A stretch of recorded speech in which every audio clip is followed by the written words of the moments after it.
Good morning, I'm Kirsten from Dive and Travel, and today I'm talking with Sarah O'Gorman from Red Sea Diving Safari. At the moment she is at Marsa Shagra. Hello Sarah, how are you doing? Hi Kirsten, I'm fine, thank you. How are you? Very good, thank you. Nice to have us today from the sunny Marsa Shagra. You're making me a little bit jealous with the good weather, but you are going to show us around on the around Marsa Shagra. Yeah. Can you tell us about the when clients arrive at the airport of Marsa Alam, how the transfer will go? Yeah, sure. So when they arrive at the airport, if they arrive in Marsa Alam, then it's around a 35-minute to 45-minute drive with one of our drivers. It's an easy road, very quiet, and after that time they arrive in Marsa Shagra, and then they arrive at the reception and do their check-in. And if they're going to Marsa Nakari, then it takes about another half an hour on top of that. Again, with one of our drivers, and very secure road, no problems. If they arrive in Hurghada, then it's about 2.5 to 3 hours from Hurghada airport to Marsa Shagra, and again another half an hour to Marsa Nakari. Good, good. So it's actually better to arrive at Marsa Alam airport than Hurghada, especially when you have a late arrival, for example, or an early departure from the airport. Yeah, exactly. And also Marsa Alam airport's a lot smaller, it's a lot easier. It's a privately owned airport, so a lot of people prefer the experience there. But you've got the choice if you want, but of course Marsa Alam's better. It's more comfortable. So if I'm correct, you're at between the reception and the dive center area at the moment. Can you show us around on the resort? Yeah, sure, no problem. So I'm just coming from the reception now, and when anyone arrives, then they come to the diving center, and the first place that they'll find is the equipment room. So I'll just switch around. So this is the diving center where they make their check-in. Obviously, we've got some measures in place for coronavirus at the moment, so that's why there's a big glass screen. But this is where they do all the paperwork, filling in the PADI liabilities, and if they want to rent any equipment, then we've got a selection of equipment in there, all Aqualung and Maya's equipment. So then from here they get their weights, and then move across to the diving shade. And the diving shade is basically the area where we have most of the diving activities. I'll just take you over there now. Oh, it's such a beautiful weather. The house roof looks amazing. So this is the diving shade here. And as you can see, it's right beside the water by the house reef. There's our house reef there. There's our jetty with our speedboats. And this is the diving shade. Oh, that's a lot of room, and so when it's busy, the divers have enough space to walk around and set up for the shore dive or Zodiac dive. Yeah. So basically, everyone has their own individual locker. They keep all their equipment in their locker. I'll show you one over here. At the moment, we're encouraging people not to be right next to each other, so that they keep a distance because of Corona. Mm-hmm. And then here we have all of the full air tanks in the middle, and also nitrox over there. And is nitrox for free, or do the divers have to pay a small surcharge for nitrox? It's a small surcharge, €2 per tank. Oh, that's not too bad. That's okay. Yeah. Yeah, it's beautiful, beautiful sight there. So these are the rinse tanks where they can wash their equipment after the dive. We have separate tanks for cameras, regulators, wetsuits, BCDs, boots, fins. And that's that. Oh, that's good. We also have a sightings board where people can write all of their sightings that they've seen. And we also have 15-litre tanks as well if anybody needs a a 15-liter tank. Yeah. Do the clients have to book it in advance, or are there enough during the stay? There are enough here, but it helps us a lot if they book just one day in advance, especially during the peak season. Yeah, so in a minute, I'll show you in the diving center where we have all the reservations for the different excursions and for the tanks, and I can show you how they can sign up for those. And then at the back there, you can probably see we have the hangers for the wetsuits, the boots, I see it in the back. the changing rooms, the shower over there. And then over here, I'll show you how it works when they actually go on the house reef. So this is the map of our house reef here. And as you can see, there's a north reef and a south reef. And they can either go by shore and back by shore, or go by Zodiac and back by shore, or go by Zodiac and then put up the SMB at the end of the dive and come back by Zodiac. So on both sides. Yeah, so there actually are 6 different dive possibilities on the house reef alone. Exactly, yeah. And actually the house reef is about 2 kilometers from north to south. So even if you're doing Zodiac, you can still, you can drop in different places, be picked up in different places. And so there's quite a lot of variety to find different dives. Oh, that's good. That's good. So, and are you walking to the dive center as well at the moment, or? Yes, I'll take you over there. Very good. Can you tell us something in the meantime when you're walking to the dive center about the history of Red Sea diving safari?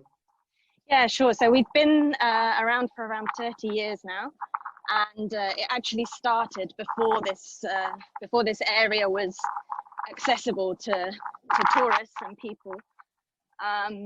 And it started with a man called Hassan Helmi, and he set up a small like moving safari to discover all the bays around, and then gradually people started to join him on his safari, and to discover all of the dive sites and the bays in the region.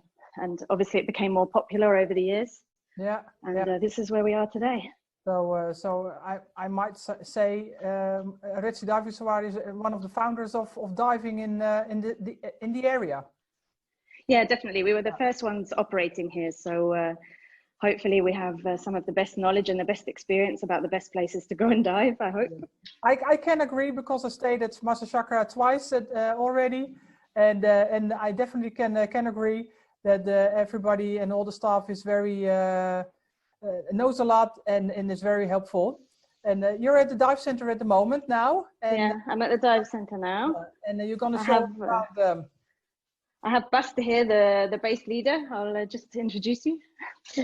Hello. Dive and travel in Holland. So yeah, this is the diving center where we do all the reservation and all of the administration for the diving center. And usually this screen, which you can see now, is where we do all the reservation for the excursions and so on. Of course, at the moment, we prefer that people don't come inside the dive center because of Corona. Mm-hmm. But normally we would do the reservation 1 day in advance, and we would display all of the excursions on the touch screen, and people can, up till 5 o'clock, they can reserve their excursion for the next day, according to what we've got running.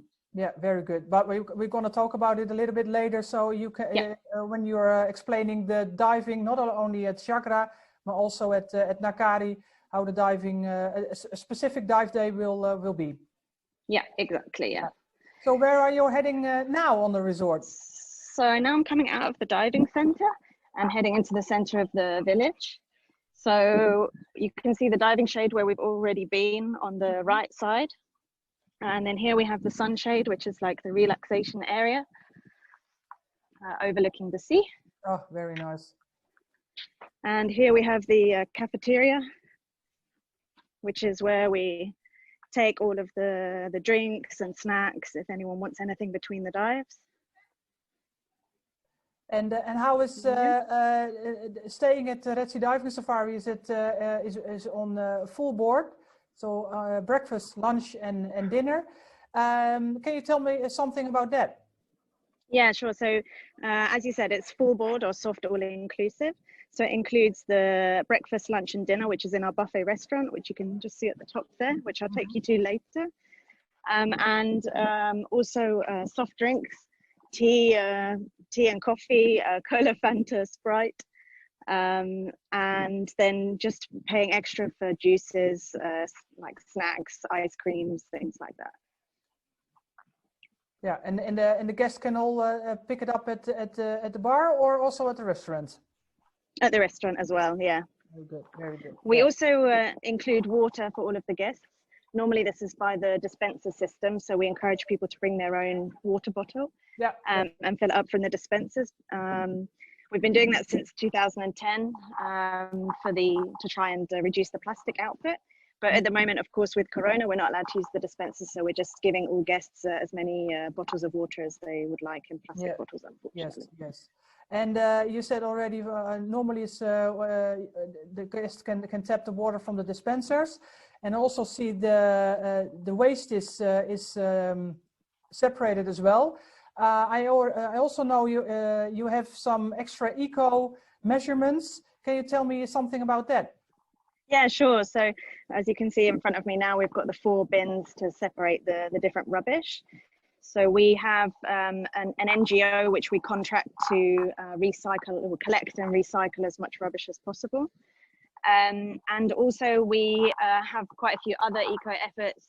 We have solar energy powering Shagra at the moment, which we're hoping to expand to Shagra, to Nakari, sorry, and Lakhmi. Okay, that's good. Yeah.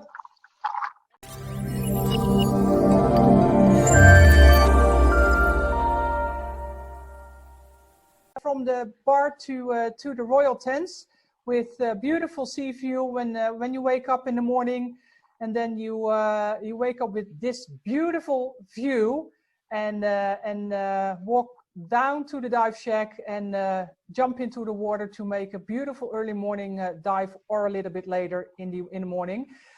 So please, Sarah, can you please show us the different room types? And now you're walking inside the royal tent. Yeah, so this is the royal tent. They have either a big bed or 2 twin beds, but they can actually take up to 4 people. So if you have a family, they're quite a good option. They also have a small seating area here. You can see the beanbag seating area. And a storage for the clothes, and a safe box there you can see on the right hand side. A fan, and a small fridge for some cold drinks. And the best part of it, of course, is the view. Yes. So. Beautiful. And the first question we always get from our clients is when it's in summer, and of course we already know that the temperatures in Egypt can be quite high. How is it when clients stay in a tent or royal tent, for that matter? Well, of course it's desert, so actually the nights are quite cool. Obviously in the summer, during the afternoon, it's quite warm in the royal tents and in the tents, but they have fans inside. So most people find that because they're in and out of the water 3 or 4 times a day, they don't spend much time in the tent during the day. And then of course at night it's cooler overnight anyway. So it's not usually a problem. No, and you have a nice breeze. So it's actually quite, you've got a lot of space when you stay in a royal tent. And do they all have sea view, or only the first row of royal tents? They all have sea view. Some of it's slightly not obstructed, but of course we stagger them so that there's certainly the first and second row have unobstructed sea view. And then the third row, sometimes you might find that there's part of the tent in front overlaps the sea view, but they can all see the sea from the front door. Yeah, beautiful. Very, very And nice. we always try and fill them from the front first. So, you know, obviously we know that people prefer to be at the front. So that's what we try and do. Yeah, sounds wonderful. And of course, there's no bathroom at the tents or the royal tents. Can you show us where the bath and showers are? Yeah, sure. You can see it just ahead of me now. Mm-hmm. Just past the volleyball court. That's the shared bathroom, which is for the royal tent. Yeah. There's one from the white building from in front of the restaurant. Exactly. Yeah, you can see the male one on the left and the female one on the right there. Yeah. So they have a short stroll to from the royal tents to the bath room and showers. Exactly. Yeah. So where you are taking us now at the moment? So now I'll take you over to the standard tent. I think it might be a little bit windy on the way. No, it's okay. We'll walk over there. Have a wander over. So you're just talking about the volleyball court. Are there any other facilities at the resort people can? Yeah, we've got basketball and we've also got ping pong. Very nice. Here we've also got a massage hut. Mm-hmm. You can see it ahead of me there. Yes. And the tents are slightly further away compared with the royal tents. Exactly. How much time will it take to walk from the tents to, for example, to the dive shed? Not more than 5 minutes.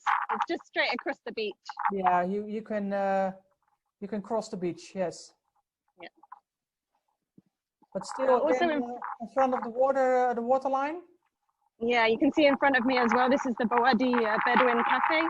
A lot of people spend their evenings here to have a beer or a shisha, compare their pictures from the day, share stories. Very good. Quite an ideal place. Is it allowed to enter the water when you exit your royal tent or your tent to enter the water directly, or is there a designated area when you can only enter the water? You can only enter the water in the area that I showed you just in front of the diving shade. Mm-hmm. And the reason for that is that we don't want anyone to disturb the juvenile fish, as the top of the coral flat is like a nursery for the baby fish. Mm-hmm. Yeah. We like to protect that area. Yeah, very good, very good. Yeah. Yeah, the last time when I stayed at Marsa Shagra, there were some baby black tips just below the surface, and it was a very beautiful sighting to see. So I see you're arrived nearly at the tents. What's actually the difference between the tents and the royal tents? So the normal tents, they all have twin beds. There's not the option for a double bed. They're slightly small, and they don't have the fridge inside or the storage space.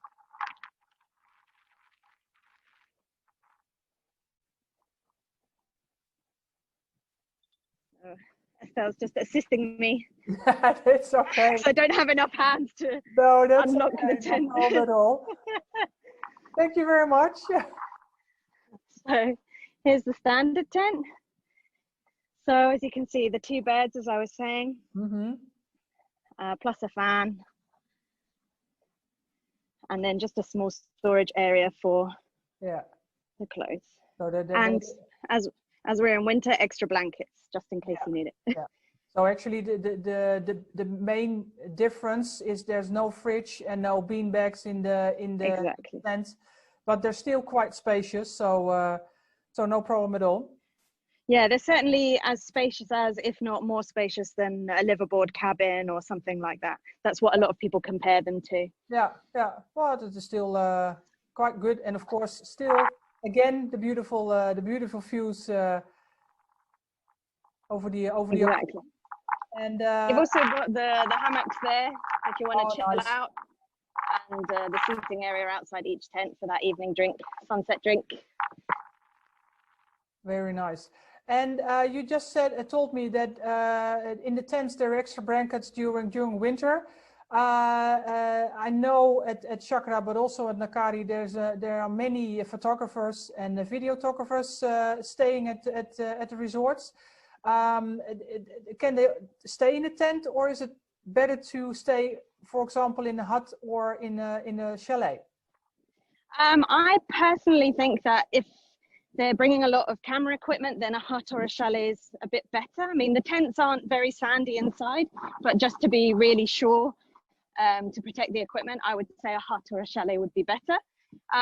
But equally, they can always lock their camera in their locker overnight, and that's probably a bit more sand free as well. But the huts, especially in winter, the huts are an ideal alternative to the tents because they're a locked room, you know, like dust free, still with the shared bathroom, but just a bit better for equipment. Yeah. So you're walking towards the huts at the moment. I already see them. It's can you compare them about the size to the royal tents, or are they a little bit the same size or different? Yeah, they're about the same size as a royal tent, possibly even a tiny bit smaller, but about the same size as a royal tent. Yeah. So sounds great, and they're again beautiful, situated with sea view. Yeah, I'll just give you the view. So there's the 15 huts here, and all of them behind the tents there, with the sea in the background. Oh, beautiful. Yeah, great. Just to give you an indication, the bathroom for the standard tents just over there on the right, to the right of the huts. Yes. Yeah. And then we also have a shared bathroom for the huts themselves, just behind the first row here. I'll just show you where it is. The small white building. Just over there. Yes. So this very short walk to the bathrooms. Yeah. So do you want to see inside one? If it's possible, yes, please. It is. Oh, there's one of our gardeners. You do also very important work. Yep. Hello. So these are the huts. Are the huts always with twin bedded, or also with double bed? Yeah, just with twin beds in the huts, and then with a small wardrobe and a fan and a mirror. It's very important to look good while diving. And some drawers. Yeah. And of course the view. Oh, beautiful, beautiful. Yeah. And a small clothes hanger here for hanging wet diving equipment or swimming equipment. And seating area. Nice. Yeah. And so I know the last room type you're going to show us are the deluxe chalets, but it will take a little bit of a stroll from the huts to the chalets. Maybe if it's possible, can you tell us something about excursions or dive excursions from departing from Shagra and Nakari? Yeah, sure. So I'll talk to you about it while we're on the way. Yeah. So the most famous excursion that we do from Shagra is Elphinstone Reef. I don't think there's any boats on it at the moment, otherwise I'd show you, but you can see it from the shore here. It's about 20 minutes by Zodiac on a good day. And we usually offer this 3 times a day for anyone who wants to go by speedboat. So at 6 o'clock, 9 o'clock and 1 o'clock. It needs just a minimum of 4 people to go, and then we're happy to take the speedboat at any of those times. And of course, Elphinstone is one of the most famous offshore reefs in the area, and offers a variety of marine life. At different times of the year, there's the opportunity to see different kinds of big stuff, but equally, even when there's not the big stuff around, it's just a beautiful, beautiful reef with huge drop-offs and very nice landscapes. Elphinstone's always a good dive, so that's one of the most famous excursions we do from You're just passing the restaurant on your left. Yes. And very nice. And I just had a glimpse of the chalets actually situated on the plateau. So I can imagine that the views again are very beautiful. Yep. So these are all the chalets behind here, and we've got 65. They've all got all the facilities the same now. Some of your clients might be aware that we used to have 2 different types of chalet, but now in Shagra they're all deluxe chalets. Yes. Yeah. So this is them here with a big open space in front. Yes. so that they have the nice sea view. And we're actually building some more. We've got 1, 2, 3, 4, 5, 6, 7 new ones that we're just building here, right in front of the diving center. And actually, what I noticed was that the huts and the chalets are all built with the small dome as a roof. Is that also for the cooling, or can you explain me something about that? Yeah, so the domed roof helps to keep the rooms cool, and obviously it looks really nice as well. That's for sure. That's for sure. Yes. So yeah, I noticed that the stroll from the chalets to the restaurant, it's on the plateau, so that's actually the same. Do you also have room types available for less able guests? Yeah, we do. We're going to walk past one in a minute, actually, so I'll show you. But we do have one chalet which is equipped with ramps, extra wide doorways, roll-in shower, and other assistive equipment in the bathroom. And as you can see around here, all of the paths have been smoothed off. So all of the area in the way from the chalets down to the reception, the diving center, the diving shade is all suitable for wheelchair users as well. Great. It's a nice walk to to one of the chalets. Yeah. It looks like quite a distance, but actually even to chalet 65 is only a few minutes. It's not a far. It's quite. It's not packed. It's not compact. So it's quite spacious. So that's that looks very beautiful. And we already talked about diving in Elphinstone, and of course the house reef. And you said, well, the first dive at Elphinstone is 6 o'clock in the morning. Is that also the first time you can dive also on the house reef, or what are the opening times of the dive shed? Yeah, so the house reef is open from 6 in the morning, and then depending on the season, it'll be until around about 8 o'clock in the evening. Just depends when the sunset is. But there's time for a night dive, and we run the Zodiacs until about sunset time, so around about 4:30, 5 o'clock. So people can dive the house reef unlimited and unguided anytime during those hours. And then, as we said, the excursions run at other times. We talked already about Elphinstone, but we have other excursions going to other dive sites which go at 7, 8, 9. So there's quite a choice of when you want to dive. Yeah, and of course, very famous is Dolphin House. Do you offer that as well as an excursion? Yeah, so Dolphin House is actually one of the most famous dive sites from Nakari.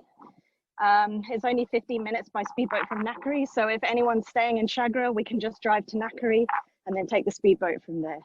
Yeah, and going back to the room types, of course, we're walking around Shagra at the moment to get a glimpse of the resort. At Nakari, do you also have the same room types, or are they a little bit different? Yeah, they're the same. In Nakari at the moment, we still have the standard chalet, which is the chalet without air conditioning, as well as the deluxe chalet. Okay, yeah. But the others are all completely the same. So the tents are the same, the royal tents, and we have huts there as well. They're a slightly different style, but they're the same facilities in each one. Yeah. Well, I'm going to ask you later about the difference between Shagra and Nakari, but maybe it's better to have a glimpse at the deluxe chalet first. Otherwise, we're going from west to east and north to south. Yeah. So here we are in the deluxe chalet. These can be either twin beds or a double bed. Very nice. Very spacious. Yeah, with the TV if people want to watch it. Yes. The mini fridge. Storage for the clothes. And inside the cupboard here somewhere, we have a safe box. Of course, not the one that I first opened, but You almost get that. there we go. Yeah. Safe box inside. So they can store their valuables inside during the diving, in the small coffee and tea facilities. Tea and coffee. Mm-hmm. And then the bathroom. Very nice. So shower and separate toilet. Yeah. Looks good. Looks good. And of course, they've all got a terrace looking out onto the sea. So you have a seating area.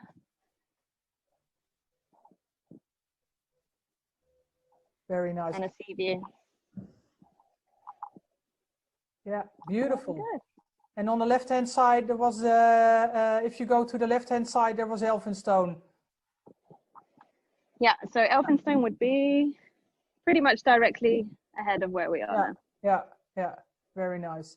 So I just said to you, well, we're going to discuss the difference between Shagra and Nakari a little bit later. So the question again, what's the difference between the two resorts? So Nakari is about half the size of Shagra. That's the main and most significant difference. It's a lot quieter. People consider that it's a bit more rustic, a bit more personal. And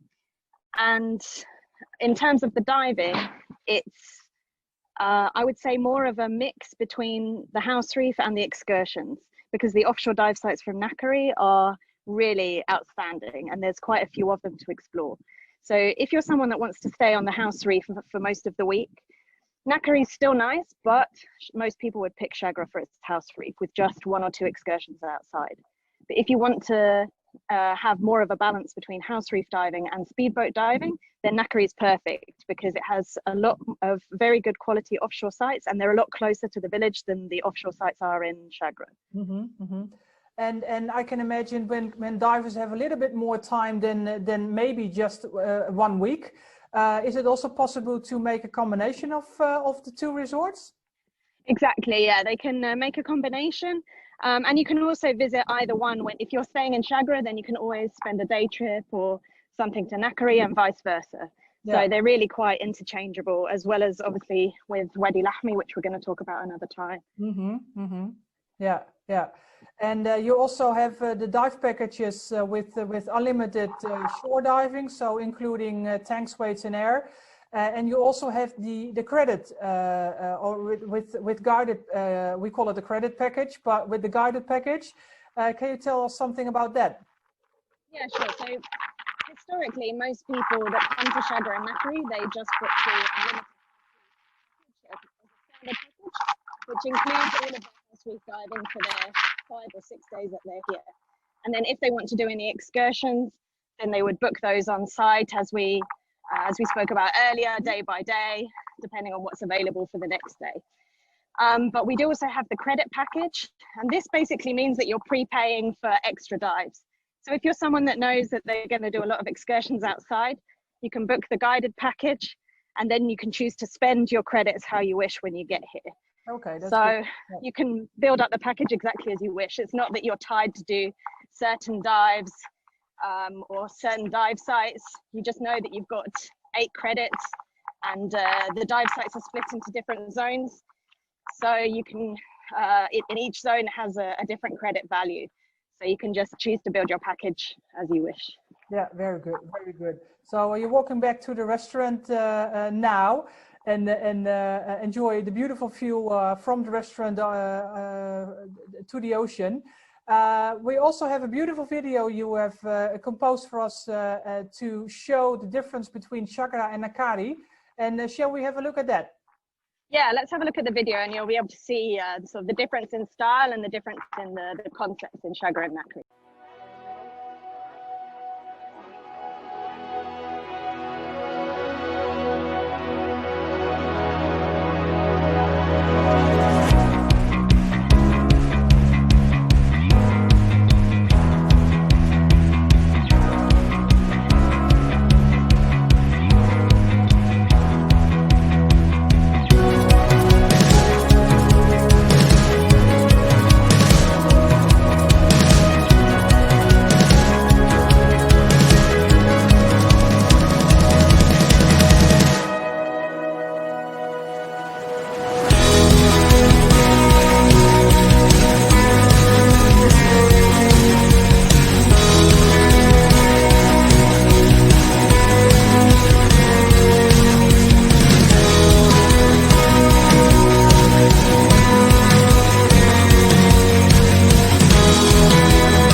Well, you have walked from the chalets to the restaurant to show us around there and show us the last part of the tour over the resort. So it's a buffet style. Yeah, so we have, as I said before, we have 3 meals a day, all buffet. And here's our chefs. They're going to show you a bit of what we got for lunch today. It's making me hungry. Mm-hmm. So what we got? Kofta, chicken, pasta. This is kind of a typical lunchtime show. And in the evenings, we have different themes usually. So we might have an Italian night, Oriental night, Egyptian night, have a different variety of foods. As you can see, we've got the glass screens up because of Corona. Mm-hmm. And generally for lunch, for the dessert, we have fruits. And then normally in the evening, we have a full selection of desserts, which are all made fresh on site. So this is the inside of the restaurant seating area. I have to show you the dome because it's so impressive. Oh, beautiful, yes. And the best part is the view. Mm-hmm. So I'll take you outside for a little look. Yeah, I've been sitting there and having my lunch and dinner quite often when there's a space. So beautiful views. And there we go. Now this is the perfect dolphin spotting spot. Mm-hmm. So I advise anyone that's here while you're having a breakfast, just keep an eye on the bay in the middle, because often the dolphins come inside in the early morning, and then you can be the first ones to spot them and get in the water with them. Oh, wow. Wow. That's a treat. Well, that's a treat. So thank you, Marta, very much to showing us around the resort. And as you said before, we're gonna talk about Wadi el Gemal later, because actually that's it's one of the most subtly situated resorts in Egypt, and it deserves a presentation on their own. Thank you very much, and hopefully we can visit and meet each other in person again. Yeah, we'll see you soon, hopefully, and hope to see everyone else coming back and enjoying the weather, because I know it's not very nice there. Well, that's true. Well, thank you very much, and have a nice day. Thank you. Have a great day.